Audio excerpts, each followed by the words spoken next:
दंगल express पहुंच गई है अब चुनाव के मतदान के चौथे चरण के क्षेत्र में। ये वीआईपी क्षेत्र माना जाता है। 53 सीटों पर यहां 23 तारीख को मतदान होना है। इसमें रायबरेली है, प्रतापगढ़ है, इलाहाबाद है, कौशाम्बी है और उसके बाद बुंदेलखंड के कई जिले शामिल हैं। रायबरेली में गांधी परिवार का वर्चस्व है, प्रतापगढ़ में राजा भैया हैं और इलाहाबाद तो राजनीति का स्कूल ही कहा जाता है। तो आइए इस क्षेत्र से गुजरने वाली इस ट्रेन में तमाम यहाँ के लोग हैं, उनसे राय मशवरा करते हैं कि क्या है यहाँ के चुनावी हालात। भाई साहब, आप कहाँ के रहने वाले हैं? सर, मैं बछरावा विधानसभा क्षेत्र का रहने वाला हूँ। अच्छा, इस क्षेत्र में मतदान का चौथा क्षेत्र आ रहा है जी। क्या हालात हैं राजनीतिक? यहाँ राजनीतिक हालात बहुत अच्छे तरीके से चल रहे हैं, जिसमें कि गांधी परिवार, समाजवादी पार्टी, किसी अन्य जो भी पार्टियां हैं अच्छे परिवार से हैं, अच्छी बढ़िया अपनी तरफ से प्रोग्रेस कर रहे हैं। विकास के नाम पर वोट मांगे जा रहे हैं या चेहरे के नाम पे वोट मांगे जा रहे हैं? सर, इसमें कहना यह है कि विकास के नाम पे तो गांधी परिवार बहुत तेज था। आने वाले समय में जो भी यहाँ पे कार्य किया है सोनिया गांधी जी ने, वो बहुत अच्छे से कार्य किया है। जैसे एम्स बनवाया है, रेल कोच फैक्ट्री खुलवाया है, बड़ी बड़ी कई ऐसी चीजें हैं जो सोनिया गांधी जी द्वारा जो है खुलवाई गई हैं। तो जो समाजवादी पार्टी और कांग्रेस का गठबंधन हुआ है, उसका इस बात को फायदा मिलेगा? जी, बिल्कुल फायदा मिलेगा। इसके लिए जो है बहुत अच्छे तरीके से फायदा मिलेगा। आप क्या कहना है? सर, हम कुंडा के रहने वाले हैं, माननीय राजा भैया के क्षेत्र से। जहाँ तक गठबंधन वाली बात है तो दोनों पार्टियां बहुत ही अच्छी हैं और विकास के नाम पर वोट भी मिलेगा उन्हें। मुद्दों पे लड़ाई हो रही है या चेहरों पर यहाँ पे मतदान होगा? सर, मुद्दों पर हो रही है। क्या मुद्दे हैं? मुद्दे सर, विकास का मुद्दा प्रथम है। विकास का? जी सर। चलिए, ये तो गैलरी में खड़े थे, तमाम लोग यहाँ बैठे हुए हैं, बड़े बड़े आपस में बातचीत हो रही है। बाबूजी, आप कहाँ जाएंगे? मैं जी दरीवा जाऊंगा सर। जी, यहाँ इस क्षेत्र में राजनीतिक माहौल कैसा है? मुझे पार्टी से कोई मतलब नहीं, इसलिए इंटरेस्ट नहीं रखता। पार्टी से तो मतलब नहीं है, लेकिन देश से तो है। जी नहीं, वोट तो देते होगे? वो मेरी इच्छा पर है। नहीं, इच्छा पर तो है, लेकिन मुद्दों को हम ये नहीं पूछ रहे किसको वोट दे रहे हैं आप, किसको नहीं है। किन आधार पर आप वोटिंग करते हैं? डेवलपमेंट। क्या आप मानते हैं कि जो पार्टियां दावे करती हैं वो पूरे होते हैं? सब नाटों में है, सब नाटों में है। नाटों में है। तो आप नहीं चाहते कि कोई भी ऐसी पार्टी है जो विकास के नाम पर? मेरे यहाँ कैंडिडेट हैं, उसमें से कोई ऐसा नहीं जिसको वोटिंग की जा सके। चलिए, एक हमें ये मिले जिन्होंने नाटो में अपने आप को माना है कि नाटो में ये अपना मत करेंगे। जी, आप कहाँ के रहने वाले? जी, कहाँ जा रहे हैं? हम सोनभद्र जा रहे हैं। सोनभद्र जा रहे हैं। क्या माहौल है हुजूर वहाँ चुनाव का? तो वहाँ सभी के लोगों का हो रहा है सर। किसको वोट? वहाँ तो नक्सली इलाका है, इसका कुछ फर्क पड़ रहा है? नक्सली इलाके का फर्क इतना नहीं है, वो तो बहुत दूर जाकर है। जी जी। खास सोनभद्र में नहीं है। हम लोग रेणुकूट रहते हैं। रेणुकूट, तो रेणुकूट में तो काफी फैक्ट्रीज हैं, बड़ी बड़ी हैं। डालको है जी, एनटीपीसी है, काफी वहाँ पे फैक्ट्रीज हैं, काफी लोग हैं, सब लोग एजुकेटेड हैं ज्यादातर। तो क्या किन आधार पे वहाँ लोग वोटिंग करते हैं? क्या चेहरे के आधार पे करते हैं? मुद्दों के? विकास के आधार पे करते हैं। विकास तो वहाँ बहुत हो रहा है, लेकिन किसको वोट करेंगे ज्यादातर? वोट तो जो वर्तमान है गवर्नमेंट यूपी के अंदर, उसी को ज्यादा सपोर्ट है, क्योंकि उन्होंने भर्ती बहुत कराई टीचर्स की। कई हजार टीचर भर्ती उनकी गवर्नमेंट में हुए, विकास भी बहुत हुआ है। इसलिए मौजूदा जो है प्रेजेंट गवर्नमेंट, विकास हुआ है। आप मानते हैं विकास हुआ है प्रदेश में? बिल्कुल नहीं विकास हुआ है, बिल्कुल नहीं विकास हुआ है। भ्रष्टाचार, केवल भ्रष्टाचार हुआ है, कोई विकास नहीं हुआ उत्तर प्रदेश में। अगर भाजपा की सरकार आएगी उत्तर प्रदेश में तब विकास हो। समाजवादी पार्टी केवल दिखावा करती है। लेकिन एडमिनिस्ट्रेशन के नाम पे तो मायावती को बहुत सख्त और सही बताया जाता था, उनको क्यों नहीं? मायावती केवल मूर्तियां बनवाती हैं, पूरे लखनऊ में केवल मूर्तियां बनवाई हैं वो, और वो कुछ नहीं करती हैं। केवल और केवल एक ही विकल्प है जनता के पास, वो है भाजपा। इन्होंने सीधे सीधे बताया कि भाजपा सीधा विकल्प है और पीड़ित हैं, सताए हुए हैं भी हैं कि इंटरव्यू दे के आए हैं हम। जी जी, आप कुछ बोला? बहुत कुछ बोलिए, किस विषय में पूछना चाहते हैं आप? नहीं, क्या कहाँ जा रहे हैं आप, पहले बताइए। फिलहाल तो रायबरेली सर जा रहे हैं। रायबरेली, वो गांधी परिवार का वहाँ वर्चस्व रहा काफी है। क्या स्थिति चुनाव की? स्थिति वहाँ पे फिलहाल तो उनकी वो गांधी परिवार से जुड़ी हैं, लेकिन इंदिरा जी के जमाने के पहले कुछ नहीं, उसके बाद हुआ। लेकिन वो अखिलेश सिंह की जो विधायक है, उनकी लड़की है, वोट पा रही तो फिलहाल तो उनकी सीट निकल जाएगी, लेकिन सरकार नहीं बनेगी। नहीं ना, कांग्रेस की सरकार तो तीसरे नंबर की जो पार्टी आ रही उसकी बनेगी, मायावती जी की। महिला होने के नाते आप बताइए क्या क्या कौन सरकार बनाएगा?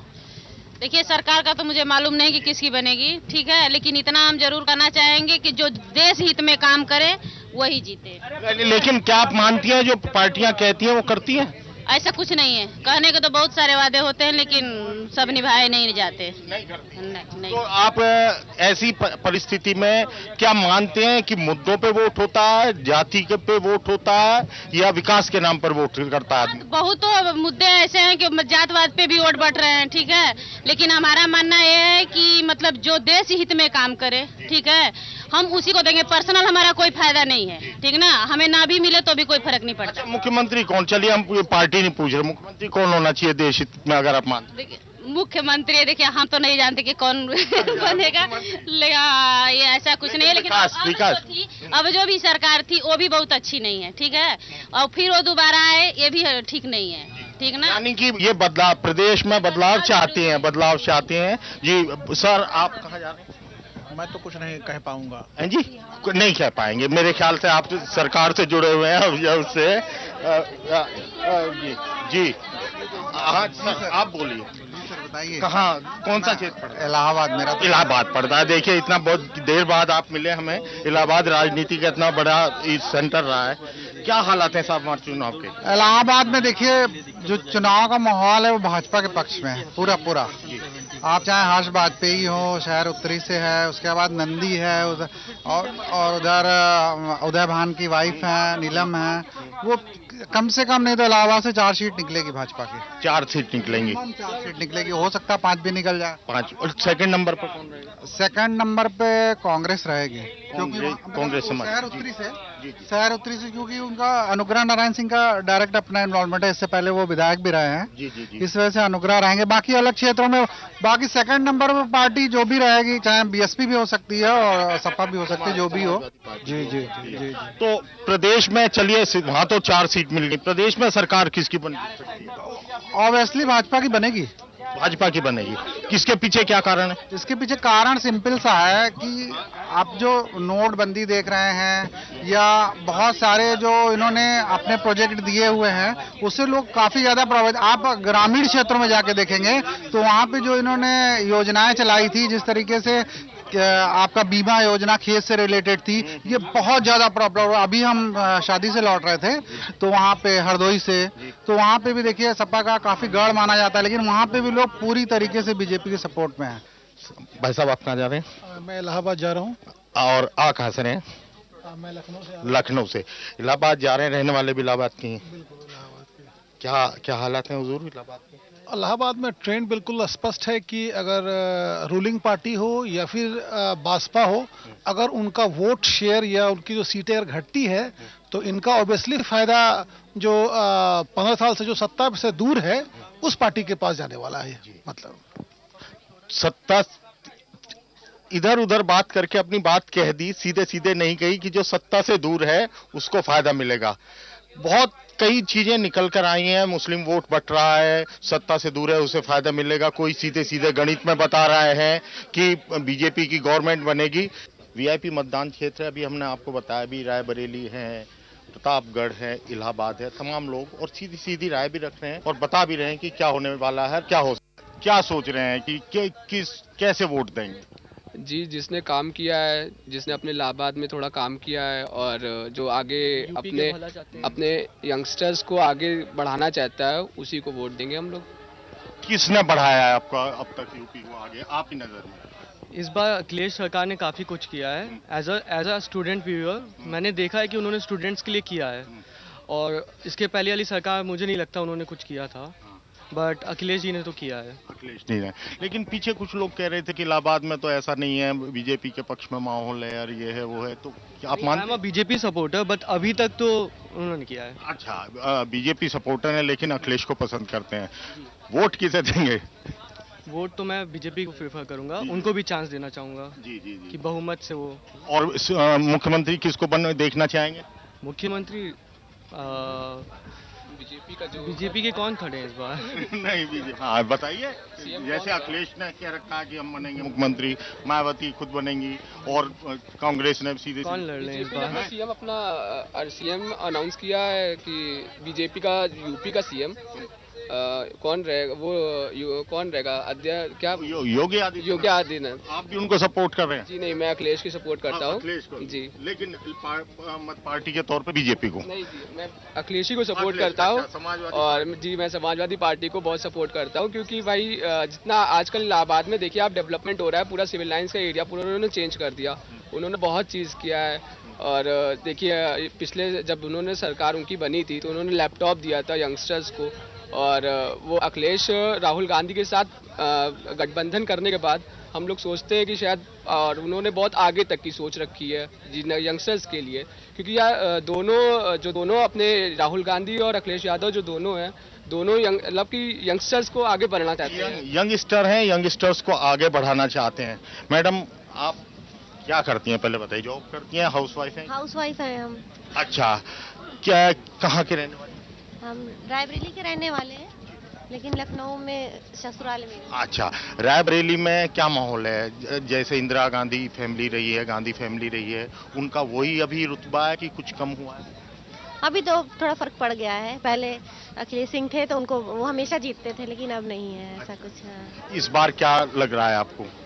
रायबरेली के बारे में हमें नहीं मालूम, हम लखनऊ के बारे में बता सकते हैं, क्योंकि हमारा ससुराल वही है, ज्यादा रहते हम वहीं पे। कोई घरवाल पीयर से बात होती होंगी, नहीं बता नहीं, हम लोग मायावती को सपोर्ट करते हैं। वैसे मायावती को सपोर्ट करते हैं। क्यों करते हैं मायावती को सपोर्ट?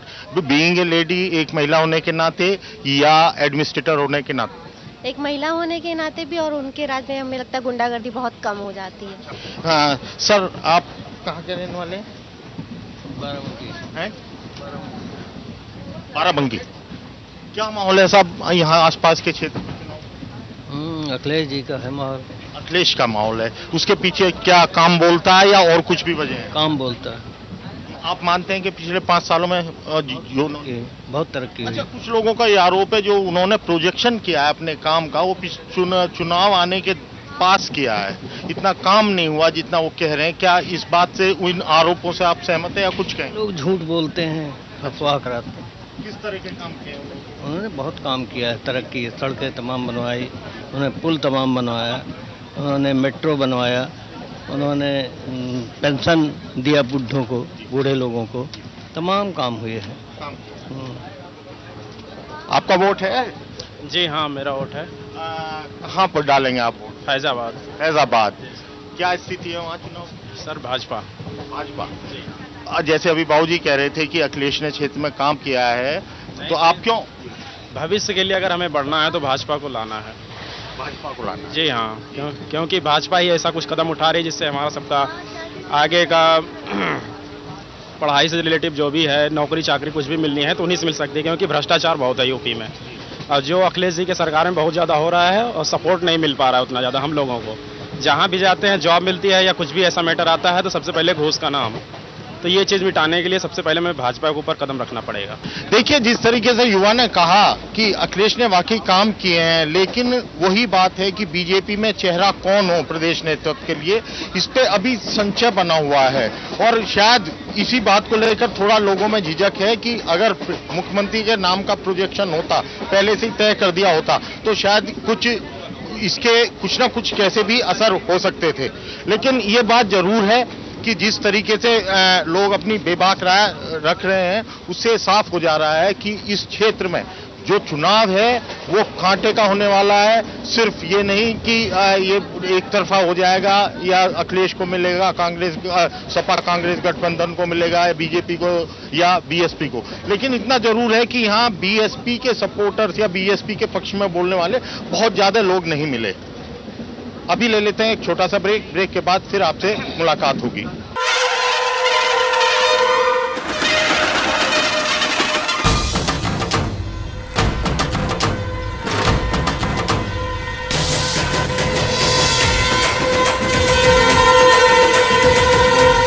ब्रेक के बाद हमारे खास कार्यक्रम में आपका एक बार स्वागत है। यहाँ तमाम लोग अपनी अपनी राय रख रहे हैं। कई युवा साथी हैं, कुछ ना कुछ बोलना चाहते हैं। और अभी एक युवा साथी हैं, आप कहाँ के रहने वाले हैं? जी मैं अमेठी का हूँ, मेरा नाम विपिन तिवारी है। विपिन जी, अमेठी तो बहुत वीआईपी सीट है। हाँ, क्या स्थिति? सिर्फ राजनीतिक कारण वीआईपी है, बाकी है कुछ नहीं। वहाँ विकास नहीं हुआ? कुछ नहीं है। आप एक कंपैरिजन कर लीजिए, मुलायम सिंह का क्षेत्र है जो, और ये राहुल गांधी जी का जो क्षेत्र है अमेठी, इन दोनों कंपैरिजन कर लीजिए, या फिर सोनिया गांधी जी का जो क्षेत्र है रायबरेली, उसके बस स्टेशन को देख के आइए। उस बस स्टेशन को वीवीआईपी का वो मिला है बेस्ट, यानी उसको, लेकिन उसका देख लीजिए आपको बस स्टेशन कहीं से कहीं नहीं लगता। रेलवे स्टेशन देख लीजिए, वो भी वीआईपी है, लेकिन कहीं से वीआईपी लगता ही नहीं है। क्या यही कारण रहा कि इतनी बड़ी पार्टी होकर आज समाजवादी पार्टी से उसको गठबंधन करना पड़ा? देखो ये तो पॉलिटिक्स है, राजनीति है। गठबंधन जैसे ये एसपी और कांग्रेस ने करा, हो सकता है कल आने को भाजपा और ये बीएसपी भी कर ले। जी। अगर इन दोनों का कॉम्बिनेशन करके अगर ये लोग बहुमत प्राप्त कर लेते हैं, सरकार बना लेते हैं, तो गठबंधन करने में क्या है, क्योंकि पहले भी बीएसपी और भाजपा रहे हैं। तो अच्छा, एक आपसे सवाल पूछते हैं, तो फिर गवर्नमेंट किसकी बनेगी? आपकी सीधे सी बहुत सही बात। मेरे हिसाब से भाजपा की बननी चाहिए। मैं युवा के हिसाब से बताऊं, सबसे परेशानी है हम लोगों की जॉब की। आज के समय में जॉब मिल नहीं रही। मोदी जी ने क्या करा है कि 4th और 3rd ग्रेड में इंटरव्यू खत्म कर दिया। भैया मेरिट में आओ, एग्जाम दो, आप में दम है, और मेरिट के बेस पे आप जॉब लो।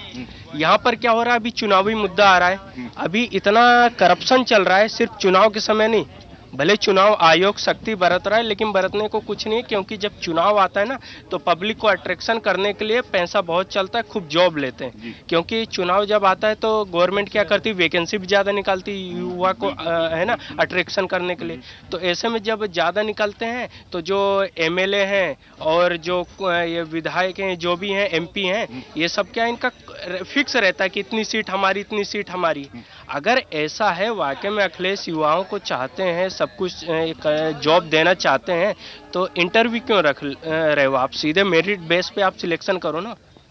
देखिए, जो इन युवा साथी ने बिल्कुल सही बात कही कि अगर रोजगार होगा तो विकास की सबसे पहली सीढ़ी रोजगार है। सड़क पे जब ही आदमी चल पाएगा, पुल पे जब ही आदमी चल पाएगा जब रोजगार होगा। तमाम लोग हैं हमारे साथ, हम उनसे बात करेंगे। अभी इधर हाँ, अरे भाई, बड़ी बढ़िया सी पंचायत सी लगा रखी। कहाँ के रहने वाले हो? रायबरेली। क्या स्थिति है भाई वहाँ चुनाव की? उतनी खास नहीं है। खास नहीं है? वोट तो डालोगे ही? 18+ तो हुए नहीं है, वोटर आईडी कार्ड बना नहीं है। क्यों नहीं बना? 18+ नहीं हुआ ना, जस्ट हुआ। अच्छा, चलिए वोटर आई कार्ड नहीं बना। माहौल का क्या हाल है? जब आप वोट नहीं डाले तो निष्पक्ष तो बोलोगे थोड़ा सा? थोड़ा सा तो बोल ही सकते हैं। हाँ, बोलिए। किसके बारे में बोले आप? किसके बारे में? निष्पक्ष क्या स्थिति है वहाँ की? तो सही है फिलहाल। अभी उतनी पहले की तरह, मतलब जो गुंडागर्दी होती थी, मतलब हम उसके खिलाफ बोले, तो वो ऐसा है नहीं अभी गुंडागर्दी उतना। अच्छा, मतलब कानून व्यवस्था सही चल रहा है। कानून व्यवस्था जो यूपी डायल 100 आया है ना अभी, वो काफी बेस्ट है। मतलब जहाँ पर भी रोड में निकल जाओ तो हर जगह देखने के लिए मिलता है कि 4 व्हीलर्स घूम रही है यूपी डायल 100 की। तो कानून व्यवस्था और अन्य विकास और चुनाव के समय तो आप सब जानते हैं कि वोट मांगने आते हैं, जिसे गली में नहीं देखोगे वो लोग चले आते हैं। जी, तो यही मान के चल रहे हैं, चुनाव के लिए वोट मांग रहे हैं, उसके बाद फिर नहीं आएंगे 5 साल? फिर नहीं आएंगे। अच्छा, तो अगली चीज है, अगली बार चुनाव डालोगे तो फिर आप चुनाव में वोट डालोगे तो क्या सोच के डालोगे? व्यक्ति पे डालोगे, चेहरे पे, पार्टी पे? नहीं, पार्टी पे सोचेंगे कि नेक्स्ट किसको दे। अब की बार इसे दिया है तो अगली बार किसे दे, इसने अच्छा काम किया नहीं है तो अगली बार दूसरे को देखे क्या पता वो कुछ अच्छा काम कर सके। देखिए, सीधी बात है, विकास के नाम पे वोट। और सबसे बड़ी बात यह है कि इस बार युवा हमारे साथी हैं, जो युवा लोग हैं, वो काफी बढ़ चढ़ के बात कर रहे हैं और सीधे कह रहे हैं कि रोजगार हो, विकास हो, तमाम चीजें हों, तो वो इस तरह का मतदान में बढ़ चढ़ कर हिस्सा लेंगे। शायद यही वजह रही है कि पहले अब तक जो 2 चरण के मतदान हो चुके हैं, उसमें जो वोट परसेंटेज है बढ़कर आया है, वोटिंग परसेंटेज बढ़कर आया है। ये इससे साबित होता है कि युवा वोट डालने में अब ज्यादा आकर्षित हो रहा है और ज्यादा से ज्यादा वोट डालकर अपनी सहभागिता बढ़ाना चाहता है। आज के दंगल एक्सप्रेस में फिलहाल इतना ही, फिर अगले कार्यक्रम में किसी और रूट पर मिलेंगे। कैमरामैन हरीश के साथ ब्रिजेश चौधरी, समय के लिए।